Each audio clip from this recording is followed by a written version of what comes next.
अस्सलाम वालेकुम वरहमतुल्लाहि वबरकातुहू।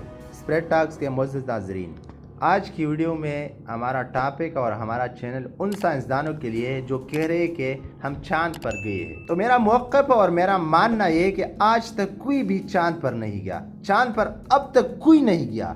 अगर गया होता तो आज के दौर में दोबारा ज़रूर जाता। चांद पर झूठी फिल्म बनाने की वजह से नासा ने मज़ीद सैकड़ों झूठ बोले।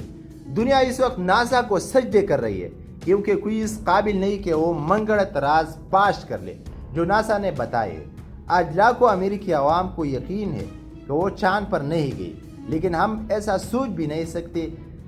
मैं चंद सवालात करूँगा उन साइंसदानों से जो कह रहे कि हम चांद पर गए हैं और अमेरिका चांद पर गया है। तो इस सवालात का जवाब आप लोग दें, फिर मैं मानने के लिए तैयार हो कि नासा के लोग चांद पर गए हैं। सबसे पहला मेरा क्वेश्चन और सवाल ये है कि 20 जुलाई 1969 यानी 50 साल कबल इंसान चांद पर गया था। अब इतनी ज़्यादा टेक्नोलॉजी बढ़ गई है, अमेरिका खुद या कोई दूसरा दोबारा जदीद कैमरों और जदीद आलात के साथ आज के दौर में दोबारा क्यों नहीं गई। यानी इस वक्त अमेरिका के ड्रामे के बाद जब रशिया और चाइना ने भी मुखालिफत में बारी बारी ड्रामे किए, तो ये तीनों अपने ड्रामों के बाद आज के दौर में ये दूसरा ड्रामा क्यों नहीं बना सके। और दूसरा सवाल, क्यों चांद पर सिर्फ अमेरिका और इसके मुखालिफिन ही आपस की दुश्मनी की वजह से ड्रामों का मुकाबला करते रहे। क्यों अमेरिका हिमायती मुल्कों में से किसी एक की हिम्मत न हो सकी चांद पर कदम रख कर अमेरिका की शाना बशाना खड़ा होना की। और तीसरा सवाल मेरा ये है, कहा जाता है कि नील आर्मस्ट्रॉन्ग ने चांद पर सबसे पहले कदम रखा, तो जनाब वो कौन कौन से फोटोग्राफर ही पहले से चांद पर उतर चुके थे जो चांद गाड़ी को उतरती हुई और ख़ुद नील आर्मस्ट्रॉन्ग साहिब को उतरती हुई की मुंह बना रही थी। और एक निहायत छोटी सी चांद गाड़ी बगैर ईंधन के सिर्फ स्प्रिंग के मदद से दोबारा कैसे चांद पर से उड़कर दुनिया तक आ गई। और चौथा सवाल मेरा ये है कि नील आर्मस्ट्रॉन्ग साहिब का अभी हाल ही में इंतकाल हुआ है, यानी 25 अगस्त 2012 को अमेरिका ने नील आर्मस्ट्रॉन्ग को सारी दुनिया से और अपने मुल्क के मीडिया से भी क्यों छुपा कर रखा था। और पांचवा मेरा सवाल यह है कि चांद पर कई तस्वीर ऐसी ली गई जिनके दो साए थे। क्या चांद पर 2 सूरज निकलते हैं या 2 तरफ से स्टूडियो लाइट्स डाले गए थे। और छठा सवाल मेरा यह है कि चांद पर अमेरिका ने झंडा गाड़ा, जो झंडा गाड़ा गया वो लहरा रहा था।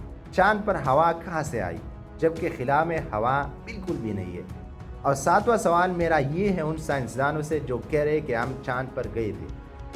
चूँकि नासा दुनिया की शोध पोल के बारे में बहुत सारे सवालात के जवाब नहीं दे पा रहा था, और ख़ास तौर पर मौसम के बदलने के निज़ाम को, तो उसने सबको बताया कि ज़मीन गोल नहीं बल्कि बेज़वी है, अंडे के मानंद है। लेकिन हैरत यह कि तमाम फर्जी तस्वीर गोल ही पेश करना शुरू कर दी गई है। बकौली नासा के कशिश ज़मीन सिर्फ 100 किलोमीटर के बाद से ख़त्म हो जाती है और खिला शुरू हो जाती है।